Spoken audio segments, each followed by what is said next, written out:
Konuşma galiba. Sizi de kanınıza belanı. Babamı öldürmek istedim. Ne bak? Vallahi görürüm.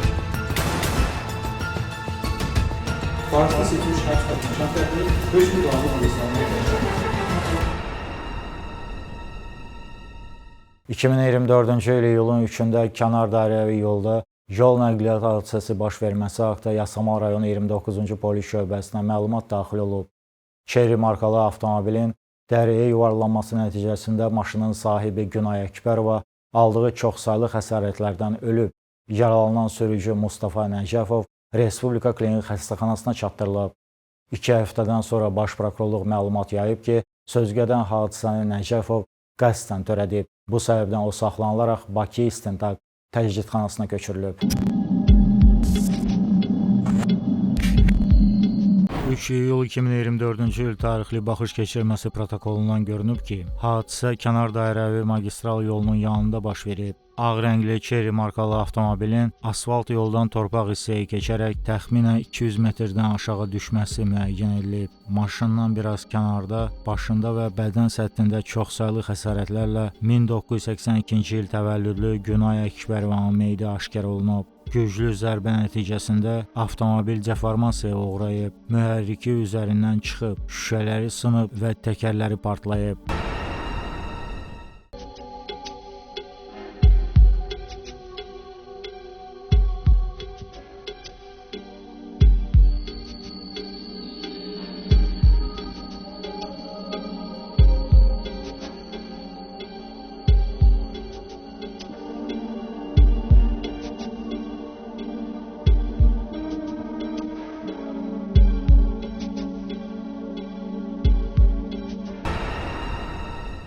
Qeydə alınmış video görüntüyə baxış keçirməsi protokoluna əsasən kənar dairəvi yoldan Lökbatan qəsəbəsi istiqamətində hərəkətdə olan ağ rəngli dövlət qeydiyyat nişanı görünməyən sedan tipli avtomobil orta sürətlə hərəkət edərkən anidən sağa dönərək torpaq yola çıxıb və dərədən üzü aşağı düşüb.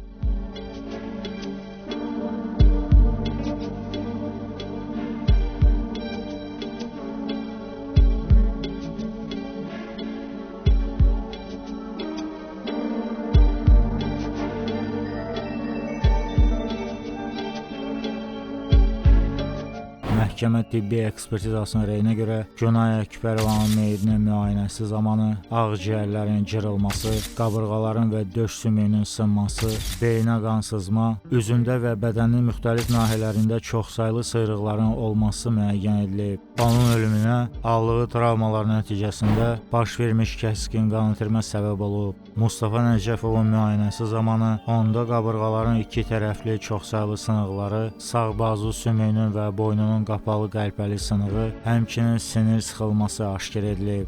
Baş Prokurorluq məlumat yayıb ki, 2 həftədən çox davam edən araşdırma nəticəsində prokurorluq hadisənin avtomobil qəzası olmadığı qənaətinə gəlib. Mustafa Nəcəfovun idarə etdiyi maşını qəsdən dərədən aşırması məlum olub. Yasamal rayon prokurorluğunda Cinayət Məcəlləsinin 120.1-ci qəsd sanadı öldürmə maddəsi ilə cinayət işi başlanılıb. Xəstəxanaya yerləşdirilən Mustafa Nəcəfovun barəsində əvvəl polisin nəzarəti altına vermə qəti imkan tədbiri seçilib. İyulun 20-sində o Bakı İstintaq Təcridxanasına köçürülüb. Mustafa Nəcəfov 1990-cı ildə Naxçıvan Muxtar Respublikasının Babək rayonunda anadan olub. Bakı Ağır Cinayətlər Məhkəməsinin 2014-cü il tarixli hökmü ilə Cinayət Məcəlləsinin 181-ci quldurluq maddəsi ilə 12 il müddətinə azadlıqdan məhrum olunub. 2015-ci ildə Sumqayıt Apellyasiya Məhkəməsinin qərarı ilə hökm dəyişdirilərək ona 8 il 6 ay cəza təyin edilib. Milli Məclisin 2021-ci il tarixli amnistiya qərarına əsasən cəzadan vaxtından əvvəl azad olunub. İstintaqla müəyyən edilib ki, Mustafa Nəcəfov 2024-cü ilin aprel ayından sevgilisi olmuş Günay Əkbərovanın son vaxtlar ailə sürücüsü Ceyhun Əhmədovla yaxın münasibətdə olmasından şübhələnib. İyun ayının axırlarında qadının yaşadığı Biləcəri qəsəbəsi Çayqovşan küçəsi döngə 6 ev 15-in qarşısına gələrək onunla görüşüb. Qısqanclıq zəminində yaranmış mübahisə zamanı Günay Əkbərovanı döyərək ondan Ceyhun Əhmədovla münasibətlərindən son qoymasını tələb edib. Lakin sevgilisi onun sözlərinə əhəmiyyət vermədiyindən həmin məsələni yenidən araşdırmaq məqsədi ilə iyulun 3-ü saat 14 radələrində görüşüblər. Günay Əkbərovaya məxsus Cherry markalı avtomobili özü idarə etməklə Biləcəri qəsəbəsindən çıxıblar. Yaranmış mübahisə zamanı Günayın Ceyhunla yaxın münasibətini davam etdirdiyini güman edəndən sonra qisas məqsədi ilə onu öldürmək qərarına gəlib. Avtomobili dairəvi yolla Lökbatan qəsəbəsi istiqamətində sürərkən WhatsApp tətbiqi ilə əmisi oğlu Səbuhi Nəcəfova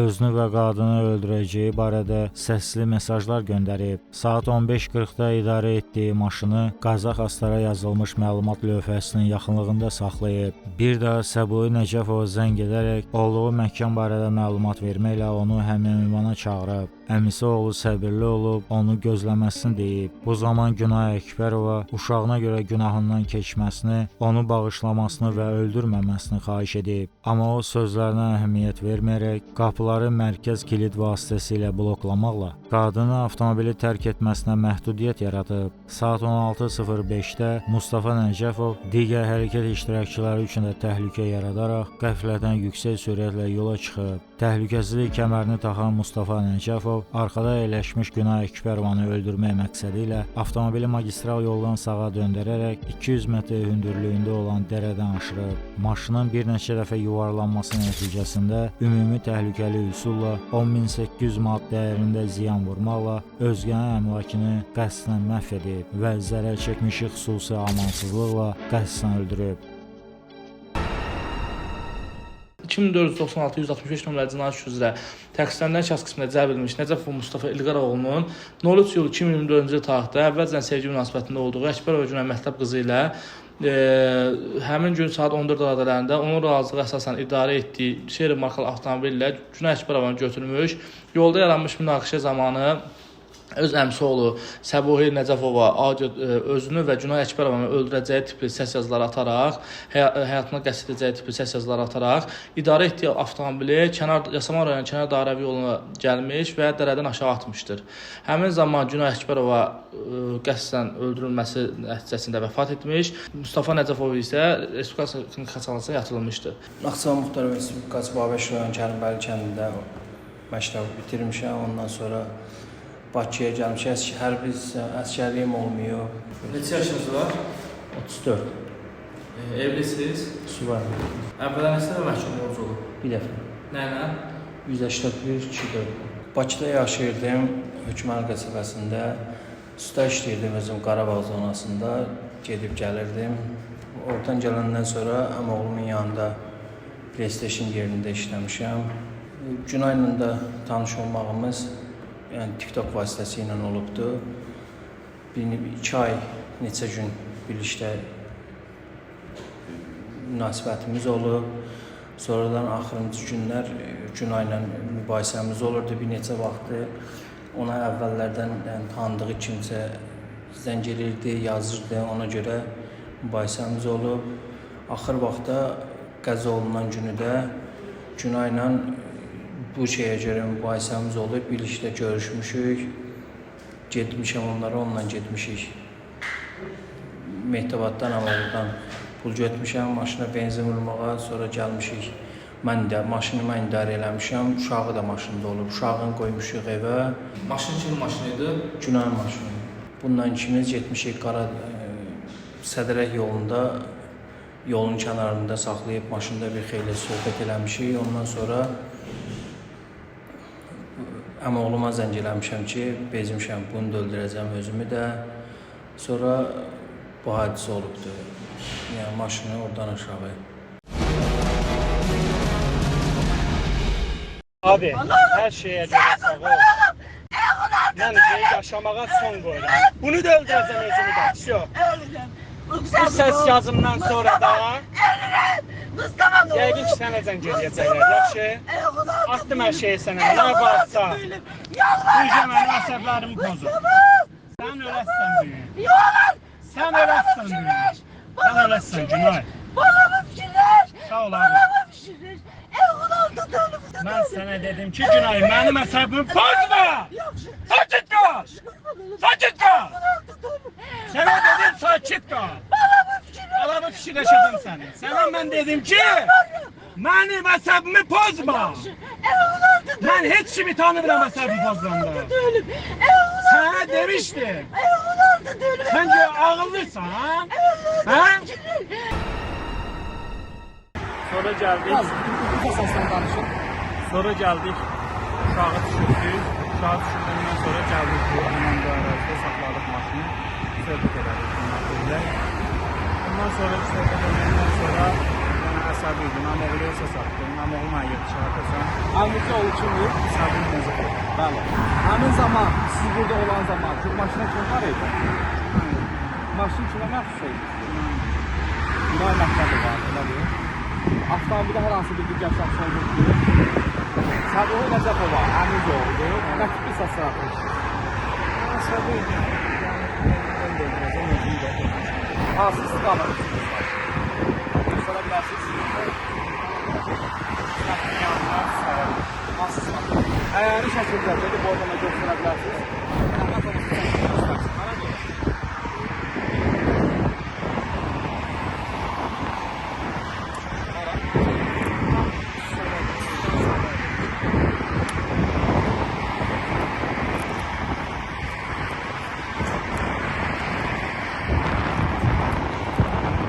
Hadisəni törətməkdə məqsədiniz nə olub sizin?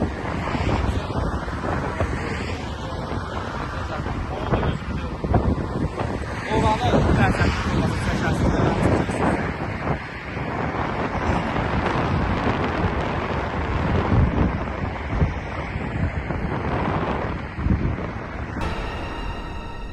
Məhkəmə iclasında Mustafa Nəcəfov elan olunmuş iddiam üzrə özünü təqsirli bilməyib. Bildirib ki, aralarında baş vermiş mübahisə zamanı Günay Əkbərovanı qorxutmaq məqsədi ilə əmisi oğluna onu öldürmək istədiyi barədə səsli mesaj göndərib. Yol nəqliyyat hadisəsi istəmədən baş verib. Belə ki, göndərdiyi ismarıcılardan sonra əmisi oğlu onu olduğu yerdə gözləməsini xahiş edib. Buna görə də o avtomobili yanacaq doldurma məntəqəsinin yaxınlığında saxlayıb. Qohumu gələndən sonra o mühərriki işə salıb və torpaq yolla idarə etməni itirərək qəza törədib. Hadisədən sonra qadın dərhal ölməyib. Avtomobil texniki cəhətdən yaxşı vəziyyətdə olub. Günayı sevib. Qadının ondan başqa kiminləsə münasibəti olmayıb. Zərər çəkmiş şəxsin hüquqi varisi Pərvanə Əliyeva ifadəsində bacısının təqsirləndirilən şəxslə münasibətindən xəbəri olmadığını göstərib. Günay ona bu barədə heç vaxt danışmayıb. Mustafa Nəcəfova ağır cəza verilməsini xahiş edib. Məhkəmə iclasında elan olunmuş şahid Ceyhun Əhmədovun ifadəsində göstərilib ki, Günay Əkbərov ilə 2021-ci ildə tanış olub. Belə ki, taksi fəaliyyəti ilə məşğul olan zaman Günay sifariş verib. Yolda söhbət əsnasında qadın ona şəxsi sürücü lazım olduğunu deyib. 350 manat müqabilində ailə sürücüsü olacağı barədə razılaşıblar. İşlədiyi müddət ərzində Günay Əkbərov ilə dostluq münasibəti yaranıb. Heç vaxt cinsi əlaqədə olmayıblar. Günay özünə maşın aldıqdan sonra artıq ona ehtiyac olmadığını bildirib. Buna görə də sağollaşıblar. Sonradan bir neçə dəfə qadınla zəngləşərək yaxın dost kimi hal-əhval tutub. 2024-cü ilin iyul ayında Günayın öldüyünü biləndən sonra yas mərasimində iştirak edib. Şahid Tural Əkbərov bildirib ki, Günay Əkbərov ilə 2009-cu ildə evlənib, bir övladları dünyaya gəlib. Günay Bakı Sağlamlıq Mərkəzində böyük tibb bacısı işləyib. 2023-cü ilin iyun ayında o işləmək üçün Moskva şəhərinə gedib. Rusiyada olduğu müddət ərzində daim arvadı ilə telefonla danışıb və ailəsi üçün lazımı hər şeyi edib. 2024-cü il iyulun 3-də bacanağı zəng vuraraq Günayın avtoqəza zamanı vəfat etdiyini xəbər verib. Bakıya qayıdandan sonra yoldaşının sevgilisi Mustafa Nəcəfov tərəfindən öldürüldüyünü bilib. Kompleks məhkəmə psixoloji ekspertizasına rəyinə əsasən Mustafa Nəcəfov anlaqlı hesab olunub. Prokuror təqsirləndirilən şəxsə 20 il cəza təyin edilməsini istəyib. Məhkəmə Mustafa Nəcəfovun Günay Əkbərovanı öldürmə niyyəti olmaması, idarə etməni itirməsi səbəbindən baş vermiş yol nəqliyyat hadisəsi nəticəsində qadının ölməsi barədə verdiyi ifadəsini öz müdafiəsi mövqeyinə söykənən subyektiv mülahizəsi, məsuliyyətini yüngülləşdirməyə yönəlmiş cəhdi kimi qiymətləndirərək onları inandırıcı hesab etməyib. Məhkəmə qənaətə gəlib ki, Mustafa Nəcəfovun Cinayət Məcəlləsinin 120.2.4-cü xüsusi amansızlıqla qəsdən adam öldürmə, 120.2.9-cu köməksiz vəziyyətdə olan adamı qəsdən öldürmə və 186.2.2-ci əmlakı qəsdən məhv etmə ağır nəticələrə səbəb olduğu maddələrində nəzərdə tutulmuş cinayət əməllərinin törətməsi tam sübuta yetirilib. Ona həmin maddələrin sanksiyası həddində qanunla müəyyən edilmiş qaydada cəza təyin edilməlidir. 2025-ci il iyunun 20-sində Bakı Ağır Cinayətlər Məhkəməsinin hökmü ilə cəzasını xüsusi rejimli cəza çəkmə müəssisəsində çəkməklə Mustafa Nəcəfov 20 il müddətinə azadlıqdan məhrum olunub. 2025-ci il oktyabrın 10-da Sabunçu Tibb Mərkəzindən Xəzər rayon 1-ci polis şöbəsinə çoxsaylı bıçaq yaraları ilə 1961-ci il təvəllüdlü İnqilab Bayramovun daxil olması barədə məlumat verilib. Araşdırma zamanı məlum olub ki, hadisə Şüvəlan qəsəbəsində Mir Mövsüm Ağa ziyarətgahının qarşısında baş verib. Cinayəti törədib hadisə yerindən uzaqlaşan qəsəbə sakini Zahid Bayramov həmin axşam saxlanılıb. 2025-ci il oktyabrın 10-da Şüvəlan qəsəbəsindən Sabunçu Tibb Mərkəzinə çoxsaylı bıçaq yaraları ilə İnqilab Bayramov çatdırılıb və əməliyyat nəticəsində həyatı xilas olunub. 1-ci polis şöbəsinin əməkdaşları tərəfindən ictimai yerdə cinayəti törədən Zahid Bayramov saxlanılıb. Xəzər rayon prokurorluğunda Cinayət Məcəlləsinin 29.120.1-ci qəsdən adam öldürməyə cəhd maddəsi ilə cinayət işi başlanılıb. Zahid Bayramov 1996-cı ildə Rusiya Federasiyasının Soçi şəhərində anadan olub. Vətəndaşlığı müəyyən edilməyib. Bakı şəhərində Xəzər rayon məhkəməsinin hökmü ilə 2 dəfə məhkum olunub. İstintaqla müəyyən edilib ki, oktyabrın 10-u saat 19 radələrində narkotik vasitənin təsiri altında olan Zahid Bayramov fərdi evdə atası Ədalət Bayramovdan pul istəyib. Bununla əlaqədar aralarında mübahisə yaranıb. Zahid saxladıqları heyvanlardan bir neçəsini aparıb satmaq istədiyini bildirəndə atası bununla razılaşmayıb və küçəyə çıxıb Mir Mövsüm Ağa ziyarətgahının qarşısında ət satışı ilə məşğul olan qonşusu İnqilab Bayramova yaxınlaşır. Bundan qəzəblənərək arxasınca gedən Zahid atası ilə mübahisəsini orada davam edib. Söyüş-söyərək heyətdə olan bir neçə heyvanı aparıb satacağını bildirib. Atasının üzünə sillə vurub yaşamağa haqqı olmadığını deyib. İnqilab Bayramov müdaxilə edəndə ona söhbətə qarışmamasını və atasını öldürəcəyini bildirib. Mane olmağa çalışanda Zahid gödəkçəsindən çıxardığı bıçaqla İnqilab Bayramovun başına, sinəsinə və kürəyinə ümumilikdə 7 dəfə zərbə endirib. Kənar şəxslər polis əməkdaşlarının gəldiklərini deyiblər. Buna görə də hadisə yerindən uzaqlaşıb. Xəstəxanaya çatdırılan zərərçəkmişin həyatı xilas edildiyindən Zahid Bayramov iradəsindən asılı olmayan səbəblərə görə qəsdən öldürməyə yönəlmiş cinayət əməlini başa çatdıra bilməyib. Öz iradəsindən asılı olmayan səbəblərə görə cinayətin niyyətini başa çatdıra bilməyərək İnqilab Bayramov qəsdən öldürməyə, yəni digər şəxsi qəsdən həyatdan məhrum etməyə cəhd etmişdir. Bunda da Bayramov Zahid Əvəlitovич Azərbaycan Respublikası Cinayət Məcəlləsinin 29.122.2-ci maddəsində nəzərdə tutulmuş cinayət əməlini törətmişdir. Maddənin sanksiyasında 14 ildən 20 ilə qədər azadlıqdan məhrum etmə və ya ömürlük azadlıqdan məhrum etmə cəzası nəzərdə tutulur. Siz sizə qarşı hər sürmüş ittihamda özünüz təqsirli bilə də bilərsiniz, bilməyə də bilərsiniz və qismən təqsirli bilə bilərsiniz. Verəcəyiniz cavabların heç birisi sizin ziyanınıza şərh olunmayacaq. İndi məhkəmə sizdən soruşur ki, sizə qarşı hər sürmüş ittihamda özünüz təqsirli bilirsiniz? Bilmirəm. Bilmirsiniz? Qismən bilirəm, yəni belə vurur məni, mən də onu vurmuşam. Məhkəmə iclasında Zahid Bayramov bildirib ki, atasını qətlə yetirmək niyyəti olsaydı, həqiqətən də onu öldürərdi. Küçədə mübahisə zamanı atası onu söyüb. Qonşusu İnqilab Bayramov da onu birinci vurub. Bu səbəbdən özünü müdafiə etmək üçün bıçaqdan istifadə edib. Hadisədən sonra yolun əks tərəfinə keçib, ziyarətgahda əllərini yuyub və qəbristanlığa gedib. İnqilab Bayramov dostunun atasıdır. Dəfələrlə ona sataşıb, narkoman deyərək məhəlləyə çıxmamasını tələb edib. Onun şəxsiyyətini təsdiq edən sənədi yoxdur. Vətəndaşlığının hansı ölkəyə mənsub olduğunu bilmir. Valideynlərinə hər dəfə onun sənədlərini qaydaya salmasını söyləyib. Amma atası bunun əvəzinə onu qəsdən reabilitasiya mərkəzinə göndərib. Oradan evə qayıdandan sonra yenə də atası ilə bu məsələ ilə bağlı mübahisə edib. Bayramov, sizə izah olunur ki, sizin ifadə verməmək kimi bir hüququnuz da var. İstəsəz ifadə verməyə də bilərsiniz.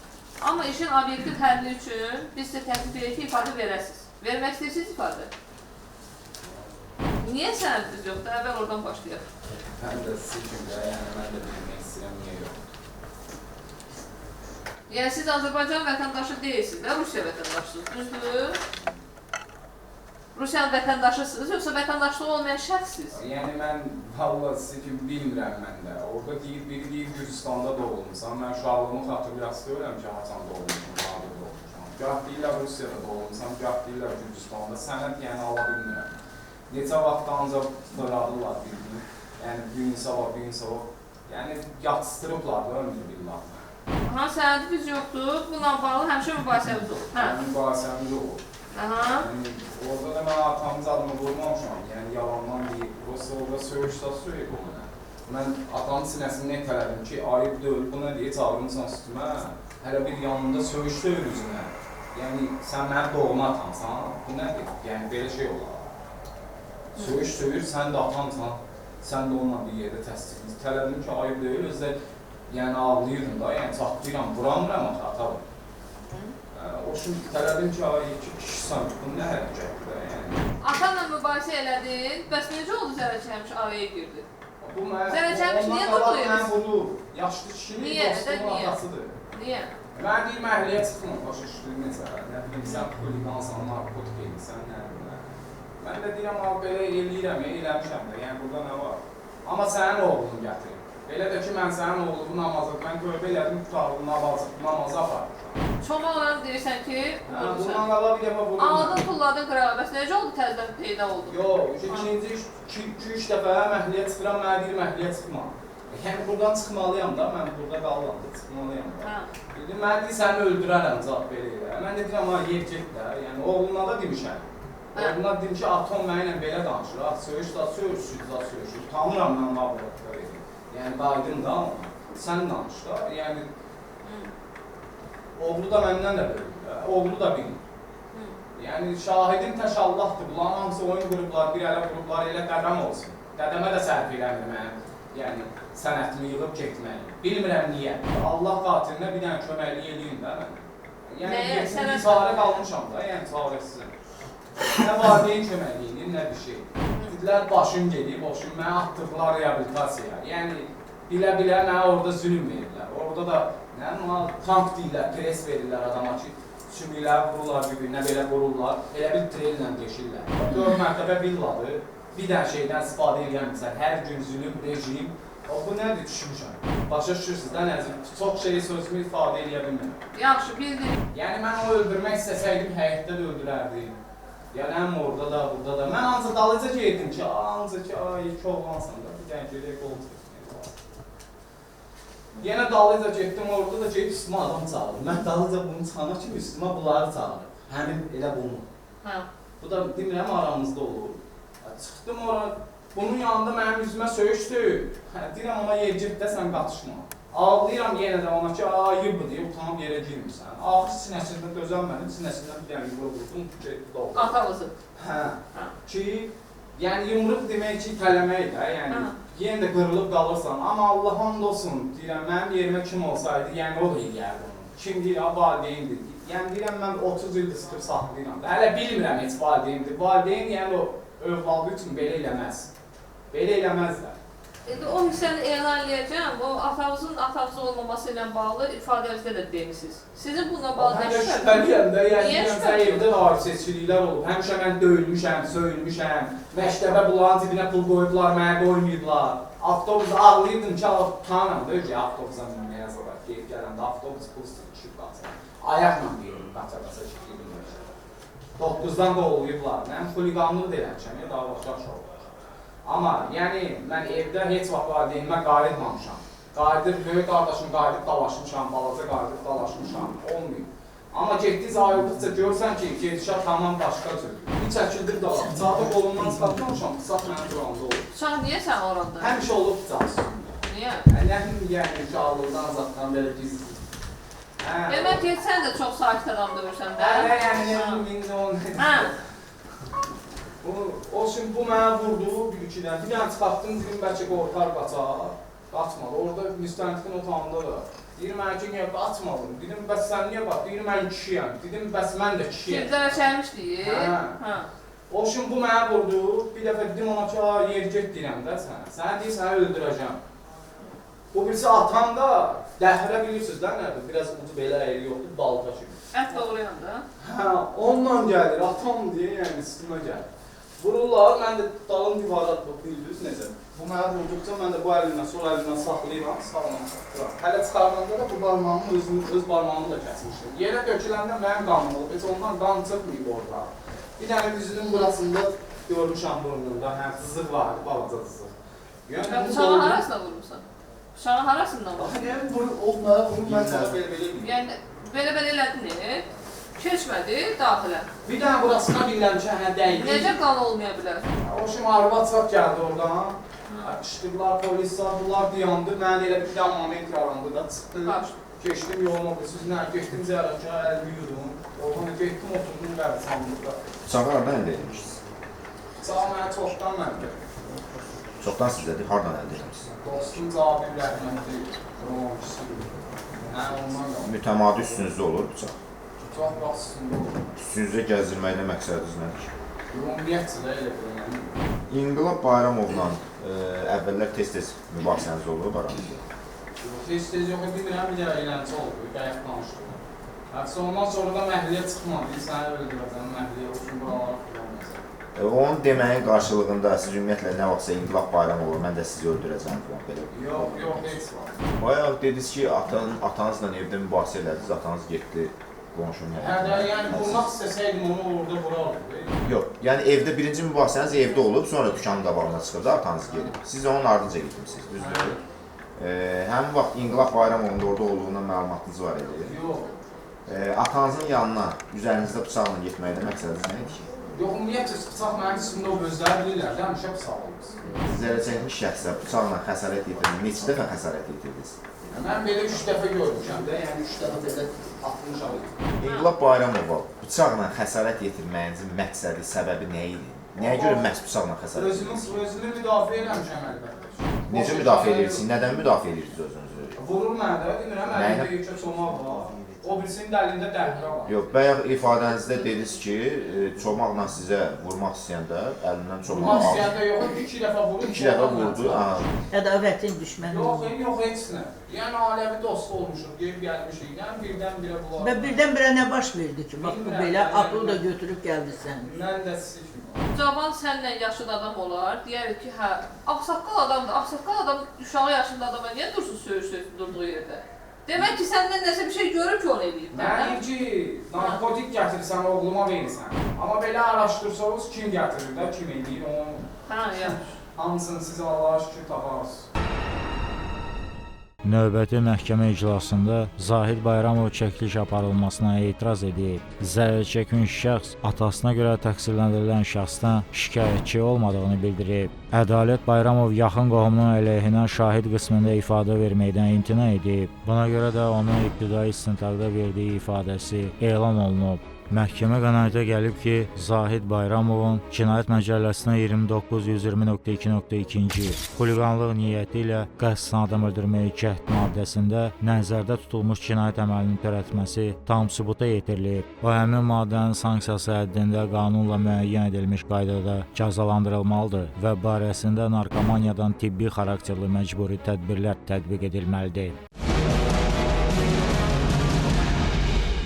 2026-cı il fevralın 26-sında Bakı Ağır Cinayətlər Məhkəməsinin hökmü ilə cəzasını ciddi rejimli cəzaçəkmə müəssisəsində çəkməklə Zahid Bayramov 11 il 3 ay müddətinə azadlıqdan məhrum olunub.